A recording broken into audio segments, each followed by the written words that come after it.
예수께서 이 땅에 오신다는 큰 기쁨의 소식이 오늘 말씀에 의하면 이방의 점성가들, 박사들에게 임했습니다. 지난 시간 우리가 살펴봤을 때 누가복음 2장에서는 한밤에 양떼를 치던 목자들에게 이 구원의 큰 기쁜 소식이 들렸죠. 한밤에 철야 노동자들, 누구도 알아주지 않고 사회적으로도 별로 어떤 위치를 갖고 있는 것도 아니고 뭔가 내세울 만한 것이 없는 그런 사람들, 그렇다고 해서 굉장히 종교적인 율례에 열심이고 철저한 그런 부류도 아니고 사람들에게 별로 좋은 취급을 받지 못해서 어떤 면에서는 증인으로도 서기에 적합하지 않게 여겨지던 사람들, 그 목자들에게 임한 그 소식이 오늘 말씀해 보면 이방의 점성가들에게 또한 임했다라는 것을 보게 됩니다. 어찌 보면 성경의 연속성에서 하나님의 말씀이 귀하고 하나님을 섬기는 게 귀하고 또 그 종교적인 정통성을 갖고 살아가는 것이 정말 귀할 텐데, 그렇다면 적어도 종교적인 신분을 갖고 그것을 위해서 종사하는 제사장이나 바리새인이나 이런 사람들에게 임해야 마땅할 텐데 이게 참 무슨 일인가 싶죠. 그러나 성경에 나타난 내용들, 이후 전개되는 것들을 보면 참 의미심장하다고 할 수 있습니다. 주님의 그 구원의 큰 기쁜 소식을 진심으로 환영하고 받아들일 만한 그런 사람들이 없어지고 희박해진 시대였다라는 것을 우리는 알 수 있고, 큰 구원의 주님이 이 땅에 오셨지만 많은 사람들이 자기 생각과 자기 판단대로 그를 대우했다라는 것을 볼 수 있죠. 야간 오늘 마태복음 2장의 맥락에서 이 점성가들이 등장하는데 이 점성가의 원어적인 표현은 마보스라는 단어를 씁니다. 마보스. 원래는 점쟁이라고 이렇게 말할 수 있죠. 문맥적으로 별을 보고 이제 점을 쳐서 점성가, 별성자를 써서 점성가라고 이렇게 한 것으로 볼 수 있습니다. 점성술은 고대에 많이 행해졌던 것 중에 하나죠. 또 메소포타미아 지방, 이들이 온 동방 쪽에서 성행했습니다. 성경에는 이들이 어떤 신분이었고 옛 시대에는 이런 점성가들이 지도층으로 활약도 하고 또 신분을 가지고 있었기 때문에 그렇게 볼 수도 있겠지만, 어쨌든 신분이나 이들의 어떤 정확한 숫자나 이름, 이것은 알려지지 않고 있습니다. 다만 이들이 별을 보고 예수님을 찾아왔다라고 말하고 있죠. 인간은 호기심이 많습니다. 응이하고 태어나서 자기 주변에 있는 것들을 탐색하기 시작하죠. 그리고 그것들에 따라서 반응하기 시작합니다. 그것에 적응하기 시작하고 그것들을 사용하기 시작합니다. 삶은 불완전하기 때문에 또 기본적인 의미를 찾아내려고 합니다. 그리고 그것을 이해하려고 하고 이러한 여러 가지 생각들을 구성하고 조직화하고 체계화시켜서 어떤 이념으로, 사상적인 어떤 한 관점으로 만들어내기도 합니다. 그런 면에서는 이런 점성술 같은 것도 고대에 어떻게 하면 다가오는 여러 가지 삶의 문제들, 여러 가지 세상의 이치들을 이해할 수 있을까라고 고민하는 데서 나온 측면은 있다고 볼 수 있죠. 요즘 뉴스에서 떠들썩하고 정치권의 이슈가 돼서 결부된 학문 중에 하나인 명리학도 이런 양상들을 가지고 있습니다. 사주를 본다는 것, 또 명리학적인 체계를 가지고 인간의 어떤 그 체질과 나한 일시와 계절과 이런 것들을 따라서 어떤 기운과 성질을 가지고 있는지 분류하는 것, 관상을 보는 것, 이런 것들 다 어떻게 보면 일종의 통계학적인 거죠. 절대적인 건 아닙니다. 그리고 그것을 기반으로 해서 어떤 범주를 이해해서 좀 어떻게 살아볼까 하는 인간의 갸냘픈 고민과 몸부림이 있고, 또 어떤 면에서는 또 그것들에 대해서 굉장히 고민하고 그것들을 만들어낸 사람들에 의해서 나름 설득력을 가질 때도 있겠죠. 그렇지만 이것이 미신적인, 인간의 기복적인, 또 인간의 지나친 욕망과 결탁되기 시작할 때 돈이 오가고 또 힘이 연루되고 모략이 생기고 거기서 조작이 생기고 또 문제를 일으키게 되죠. 그냥 고대의 이런 어떤 세상을 이해하고 삶을 이해하려는 하나의 나름의 그 시대에 한정된 통계적 접근이었다라는 인식 속에서 뭐 학문적으로 나름 관심을 가지고 연구하는 거야 뭐 그럴 수 있겠지만, 이것들이 미신과 기복에 의해서 변질되고 오용되기 시작하면 굉장히 문제를 일으키고 또 기본적인 것들의 타락들을 가져오게 되겠죠. 민수기 22장에 보면 이스라엘 백성들이 요단을 점령할 때 모압 왕 발락이 두려움과 당혹스러움으로 유프라테스, 메소포타미아 인근이죠, 유프라테스 지방의 점쟁이 발람을 사주했습니다. 그래서 이스라엘 백성들이 올 때 그들을 향해서 저주하기를 원했어요. 사실 뭐 저주한다고 저주를 받겠습니까? 뭐 그냥 자기들의 어떤 마음에, 그 당시의 어떤 상황에 뭐 타당하게 여겨지는 것들이겠죠. 그런데 하나님은 이 상황 속에서 이 발락에게 그리고 발람에게 이스라엘 백성은 하나님이 택한 백성이고 하나님이 복주신 자들이라는 것을 알게 하기를 원하셨고 드러내기를 원하셨습니다. 그래서 하나님이 발람에게 개입하시죠. 그래서 이제 저주하는 대신 축복을 하게 됩니다. 물론 이 이방 선지자 발람은 나중에 돈에 욕심이 생기고 회유돼서 결국은 이스라엘 백성들을 이상한 방법으로 유혹해가지고 역병에 걸리게 만들고 또 그들이 죄를 저지르는 바람에 그래서 그런 잘못을 범하게 되죠. 그리고 결국에는 여호수아 13장에 의하면 칼에 맞아 죽게 됩니다. 근데 이때 발람이 이스라엘을 축복하면서 하나님께서 개입하심으로 예언한 말씀이 뭐냐? 민수기 24장 17절에 보면 야곱에게서 별이 떠오르고 이스라엘에게서 왕홀이 일어나리라, 이렇게 말하고 있습니다. 야곱에게서 별이 떠오르고 이스라엘에게서 왕홀이 일어나리라. 어떻게 보면 이게 직접적인 게 아니고 시적이고 비유적인 문장인데 동방박사와 관련해서 약간 뭔가 의미상 연계성을 갖게 느껴지는 그런 의미가 있죠. 한 별을 보고 그것이 왕의 별이라는 것을 이 박사들이 인식하고 생각하게 되고, 그리고 그 별을 따라가니 왕홀, 왕권을 가진 아기가 태어났다, 이렇게 연결성을 갖고 있다라고 볼 수 있을 것입니다. 지식을 갖고 있었던, 또 하나님의 개입으로 특별히 하나님의 신비한 어떤 일하심을 체험도 하고 그것을 인해서 이스라엘을 축복했던 발람은 끝내 자기 욕심을 이기지 못하고 이스라엘을 모략으로 죄에 빠뜨리는 일에 나중에 가담하게 되죠.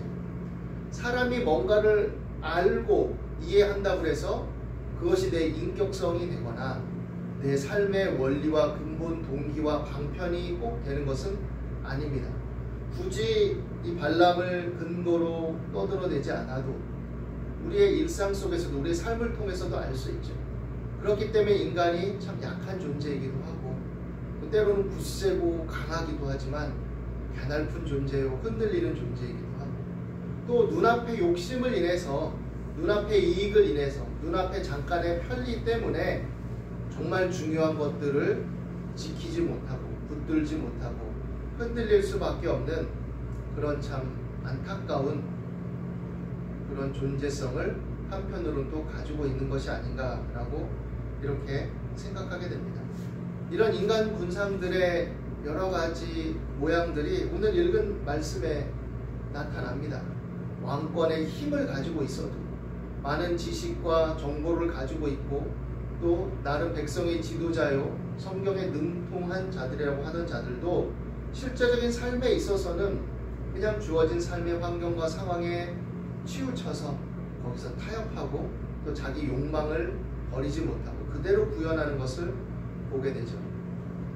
동방에서 박사들이 왕의 별, 메시아의 별을 보고 경배하러 왔다고 합니다.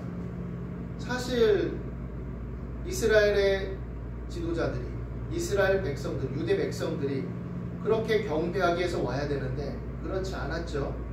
다만 그 소식을 듣고 헤롯 왕과 온 예루살렘이 소란이 일어납니다.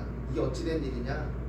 저 동방 먼 곳에서 온 자들이 왕의 별을 보고 경배하러 왔다는데 이게 어찌된 일이냐? 웅성웅성합니다. 왕이 모든 대제사장과 백성의 서기관들을 불러 모읍니다. 헤롯 왕이. 그리고 그리스도가 어디서 나겠느냐라고 묻죠. 그때 유대 베들레헴입니다. 그리고 선지자 미가의 글을 통해서 얘기합니다. 또 유대 땅 베들레헴아, 너는 유대 보울 중에서 가장 작지 아니하도다. 내게서 한 다스리는 자가 나와서 내 백성 이스라엘의 목자가 되리라 하셨음이니이다. 잘 알고 있죠. 잘 알고 있죠. 만약 이렇게 알고 이 예언이 응했다라는 인식을 가졌다면 이 대제사장과 백성의 서기관들, 적어도 그들과 함께한 자들 중에 누군가를 이 박사들과 함께 보내서 사태를 파악하고 나아가 경배하고 메시아의 오심을 기뻐해야 하는데 그렇지 않죠. 이 삶의 어떤 일관된 그 진부함, 이것들이 그대로 드러납니다. 한나 아렌트가 써서 유명해진 그 홀로코스트와 관련된 악의 평범성이라는 단어, 글, 우리 잘 알고 있죠. 지극히 평범하고 지극히 성실한 나치의 공무원이 사람을 그렇게 죽이는데 가담한, 그냥 자기에게 주어진 책무를 성실하게 공무원으로서 한 가정의 자상한 아버지요 남편이요 또 사회의 일원으로서 있는 사람이요. 사실 정확한 언어적인 번역은 평범성이라기보다는 진부함에 가깝다라고 볼 수 있습니다. 진부하다, 그냥 진부해. 악은 진부해. 보기에는 별거 없어. 그냥 따분하고 일상적이고 그냥 뭐 우리 눈앞에 있고 우리 곁에 있는, 그러나 그 속에 악이 깃들 수 있고 악이 발현되고 구현될 수 있다라는 것들을 우리에게 보여주죠. 맨날 성경을 읽고 로마의 압제하에서 메시아를 기대하고 고대한다고 말하고, 그리고 그렇게 말씀을 가르치고 종교적 회복을 꾀하고 있는 자들이 정작 메시아가 왔다고 했을 때는 굉장히 아이러니한 모습을 보입니다. 그냥 구태의연하고 여전히 그 상태로 지내는 모습, 굉장히 희한한 모습을 보여주고 있죠. 그런데 욕망이 강렬한 자는 적극적으로 움직이기 시작합니다. 헤롯 왕이 박사들을 부릅니다. 왕권의 위협을 느끼는 거죠. 그래서 별이 나타난 때를 자세히 묻고 베들레헴으로 보냅니다. 가서 아기에 대하여 자세히 알아보고 찾거든 내게 고해서 나도 가서 그에게 경배하게 하라. 나도 가서 그에게 경배하게 하라. 경배하기 위한 의도가 아니었다는 것을 나중에 알죠. 자신의 왕권 대대로 물려줘서 로마와 결탁돼서 그 지역의 어떤 그 여러 지역을 나눠서 다스리는 분봉왕으로서 행세를 하면서 힘을 갖고 권력을 갖고 정치적인 능력을 갖고 대대손손 해먹어야 되는데 그 왕권을 위협할 놈이 온 거죠. 헤롯이 생각할 때는. 그러니까 가만히 제거할 목적을 가지고 물어본 거죠. 박사들은 일단 그 왕의 말을 들었습니다. 그리고 동방에서 보던 그 별이 문득 앞서 인도하여 가다가 아기 위에 머물러 있는 것을 보게 되고, 그들이 별을 보고 크게 기뻐하면서 이제 가서 경배하죠. 예물을 드리고 기뻐합니다. 경배합니다. 그런데 꿈에 하나님께서 그들에게 현몽하시죠. 헤롯에게로 돌아가지 말라. 그리고 다른 길로 고국으로 돌아갔다 라고 기록되어 있습니다. 목자, 목동, 또 점성가, 이들에게도 복음의 문은 열려 있습니다. 이들에게도 하나님은 구원의 소식을 전하고 또 이들도 다 그 구원의 은혜에 동참하기를 원하고 하나님의 치료와 회복의 역사에 동참하기를 원하는 것이죠. 그래서 이 구원의 소식과 복음의 능력은 일부 계층에 국한된 것이 아니죠. 하나님과의 관계성을 갖고 하나님의 자녀로 살아가는 것도 일부 누군가에 국한되고 특권층에게 국한된 게 아니었죠. 예수님은 그것을 증거하러 오신 것입니다. 유대 지도자들이, 유대인들이 자신들만의 어떤 능력, 자신들만의 어떤 구원, 자신들만의 번성, 자신들만의 기득권, 이것들을 생각하면서 민족주의에 고착돼 있고, 그러면서도 한편으로는 현세적인 복락을 누리길 원하고 현세적인 야망과 인기와 명예를 그대로 얻기를 원하는 그런 상황 속에 예수님은 그것은 잘못되었다, 하나님의 의도와 뜻이 아니다 라는 것을 또 한편으로는 알려주고 계신 것이죠. 우리가 예수님을 믿고 살아간다 라는 것은 구별된 삶을 추구한다 라는 것은 맞습니다. 하나님의 자녀답게 사는 것, 복음의 은혜를 알고 사는 것, 그래서 그에 부합된 삶을 살고 세상을 바라보는 관점과 또 근본적인 가치 판단의 기준이 하나님을 경외함 속에서 나오는, 하나님의 사랑을 인식하는 것에서 나오는 하나님의 말씀에 대한 이해와 분별과 또 판단력을 가지고 살아가는 것은 맞죠. 그렇지만 그렇다고 해서 다른 사람들을 배제하고 쉽게 구분짓고 또 그들을 멀리한다라는 것을 의미하는 것은 아닙니다. 오늘날 한국 교회가 많은 발전을 이루어서 수적으로 늘어났다고 합니다. 물론 예전만 못하죠. 통계를 보니까 많이 줄었습니다. 왜 그럴까? 여전히 교회당은 곳곳에 있고 많은 이름 있는 목사들이 매스컴을 타고 여기저기 알려져 있고 그들이 쓴 책들이 읽혀지고 믿지 않는 사람들도 때로는 그들의 설교를 듣고 책도 읽고 이러고 있는데, 그런데 자금의 상황 속에 왜 그럴까? 극단화된 일부의 무리들이 있죠. 극단화돼서 정치적으로 자신들의 기득권을 누리고 자신들의 욕심과 욕망을 뒤에 감추고 하나님을 빙자해서 하나님의 이름을 들먹이며 하나님을 팔아먹으면서 자신들의 이익을 얻고 심리적인 결핍과 두려움을 어떤 집단적인 어떤 형성된 힘을 통해서 위안을 삼고 또 그것을 적절히 이용하는 지도자, 그들의 거짓된 지도자들에 의해서 그 심리적인 위안과 또 결집된 힘의 안정감을 찾고 이런 행태들이 일어나고 있습니다. 극단적인 일부에서는. 일부라고 하기에는 또 너무 많은 사람들이 그것들을 동조하고 추구하고 있는 양상들도 있죠. 또 한편으로는 그런 무리들 속에서 바른 길을 걷는다 하지만 그것에 힘을 갖지 못하는 많은 사람들이 있죠. 그냥 힘이 없으니 그 속에서 자기 신앙을 지키기에 분투하고 있는 사람들, 그리고 바른 목소리를 내려 하지만 여러 구조적인 또 조직적인 체계 속에서 그 힘을 내기에 어려워서 분투하고 있는 사람들, 다양한 양상들이 이 기독교 안에, 교회 안에도 존재하고 있습니다. 그런데 믿는 자로서 우리가 기본적으로 유념해야 될 것, 그런 모든 상황 속에서도 우리가 끝까지 견지해야 될 것, 이것은 복음의 확장성이고 하나님의 은혜의 편만함이다 라는 것을 생각해야 될 것입니다. 하나님의 자녀로 부름받은 자들이 구원을 받지만 하나님의 자녀로의 부름받음은 배제와 차별에서 비롯되는 것이 아니라 긍휼과 연민과 열린 마음에서 시작되는 것이라는 것, 그리고 그 은혜 안에서 모든 사람으로 더불어 화평케 하고 화목하게 하는 자들로 우리가 부름을 받았다는 사실. 그래서 우리가 믿음을 지키고 믿음으로 살아간다는 것은 협소하고 지나치게 구분짓고 차별하고 또 분리해서 있고 분리해서 생활하고 세상 사람들과 무조건 멀리하고 이런 삶이 아니란 얘기죠. 그들과 더불어 살 줄 알아야 되고 상식과 보편적인 법률과 도덕 속에서 그들과 함께 연대할 줄 알아야 되고 또 우리도 그 속에 속한 일원이라는 생각을 가져야 됩니다.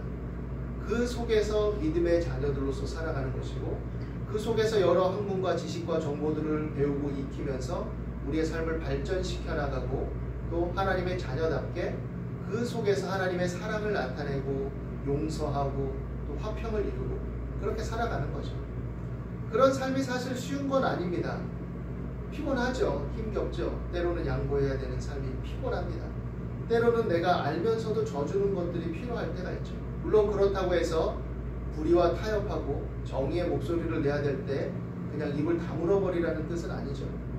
그러나 하나님이 우리에게 가르쳐 주셨듯이 긍휼히 여기고 불쌍히 여기고 또 사랑은 허다한 허물을 덮는다라는 기본 기조를 가지고 나아가야 되겠죠. 그리고 그 속에서 하나님의 자녀다운 삶을 추구해야 되는 것입니다. 오늘날 믿음으로 살아간다는 것에 대해서 회의를 갖고 또 의미를 찾지 못해 방황하는 사람들이 꽤 있습니다. 젊은 친구들도 기성세대가 보여준 그 신앙적인 병폐들 또 그 속에 죄악이 있고 또 모순이 있음에도 불구하고 그것들을 인정하고 고치려고 하지 않는 그런 지도자들의 행태, 또 소위 신앙인들의 행태에 대해서 염증을 느끼고 또 환멸을 느끼기도 합니다. 자정 능력을 상실해버렸다라는 지탄의 목소리도 나옵니다. 그러나 하나님 안에서 우리가 자신의 비전을 갖고 자신의 믿음을 갖고 살아가야 되겠습니다. 여전히 성경을 읽어보면 옛 시대에도 그렇고 또 신약에도 그렇고 다 어려움과 힘겨움, 하나님을 거스리는 행태들, 또 복잡하고 부조리한 양상들이 어디에나 있었죠. 믿음의 자녀들은 하나님의 말씀에 반응하는 자들입니다. 하나님의 말씀을 통해서 자신의 삶을 설계하고 또 그것을 통해서 힘있게 이루어나가는 자들입니다. 의미와 목적과 비전을 그 안에서 발견하고 이 땅에서 하나님의 백성으로서 자신의 삶을 발전시키면서 복음의 확장성을 가지고 열매 맺는 삶이 되기를 바랍니다. 그럴 때 우리의 삶이 더욱더 크게 열려지고 우리의 눈이 시야가 더욱더 열릴 것이라고 생각합니다. 그리고 때때로 그 속에서 우리가 그리스도인으로 산다는 의미를 발견하게 되고 또 정말로 목말라 하던 사람들이 누구인지를 알게 될 것입니다. 구분짓고 멀리하고 떨어지고 분리하면 그런 목마른 사람들, 힘겨운 사람들을 발견할 수가 없어요. 만날 수가 없습니다. 그냥 주변에 비슷한 무리들끼리 모여서 우리끼리 행복해 라고 끝나버릴 수가 있는 것이죠. 오늘 한 해를 마무리하면서 또 다가오는 새해를 마무리하면서 빛되신 주님께서 그 은혜와 사랑을 증거하기 위해서 어떤 존재들에게 먼저 임하셨는지, 그리고 그것을 통해서 우리에게 알리고자 하시는 것은 무엇인지, 그리고 우리가 먼저 믿음을 가진 자들로서 하나님의 백성들로서 어떤 삶을 추구하고 우리의 삶의 지평을 어떻게 넓혀야 될 것인지를 생각할 수 있게 되기를 바랍니다. 그리고 그 안에서 우리의 삶을 이 땅에서도 발전시킬 필요가 있는 것이죠. 주어진 기회 속에서 어려움과 힘겨움 속에서도 또 삶의 비전과 목적을 조금 더 좁혀나가고 이것저것 탐색하면서 또 확장해 나가고 이런 과정들이 필요한 것이죠. 주님께서는 우리의 연약함과 허물에도 불구하고 드리는 삶의 예배를 받으시고 우리 삶의 열매를 기뻐하십니다. 주님의 이름으로 소자에게 냉수 한 그릇 준 것, 또 쓰러져 있는 사람에게 손길을 내민 것, 배고픈 사람에게 밥 한 그릇 대접하는 것, 이 모든 것들이 하나님이 기뻐하시는 일입니다. 오늘 그러한 삶에 또한 하나님 주신 은총의 나눔과 선량함을 잃지 않고 하나님의 은혜와 사랑 안에서 우리의 어떤 진부함, 고단함 속에 따르는 어떤 무심함과 냉소적인 마음들을 하나님의 은혜로 회복하고 치료받아서 하나님의 자녀다운 삶의 열정과 힘을 회복하고 발전과 진보가 영육간에 따르게 되기를 예수님의 이름으로 축원합니다. 기도하겠습니다. 하나님, 이 시간에도 우리 가운데 함께 하심을 감사합니다. 믿는 것과 아는 것이 하나 되게 도와주시고 우리 맘눈을 밝혀주셔서 주의 말씀 가운데 교통하시는 하나님의 살아계심과 역사하심을 알게 하여 주시고 그 힘을 덧입어서 밝아오는 새해에 일어나 빛을 발하게 도와 주시옵소서. 주의 자녀들의 앞길을 열어 주시옵시고 아버지 하나님 여러 사정과 형편을 아시오니 그 분투하고 또 열심을 내는 모든 삶 가운데 돕는 손길을 베풀어 주시고 만남의 복을 주시고 길을 열어 주시고 합력하여 선을 이루어 주시옵시고 도모하는 모든 일들 속에 열매 맺게 도와주옵소서. 아버지 하나님 한국과 지구의 길을 열어 주시옵시고 아버지 하나님 항상 모든 일에 모든 것이 넉넉하여 교회 안에서 우리 예수 안에서 모든 착한 일을 넘치게 감당하는 자들이 될 수 있도록 앞길을 축복하여 주시고 복을 내려 주시옵소서. 오늘도 하나님의 성령께서 함께 하심을 감사합니다. 예수님의 이름으로 기도드립니다.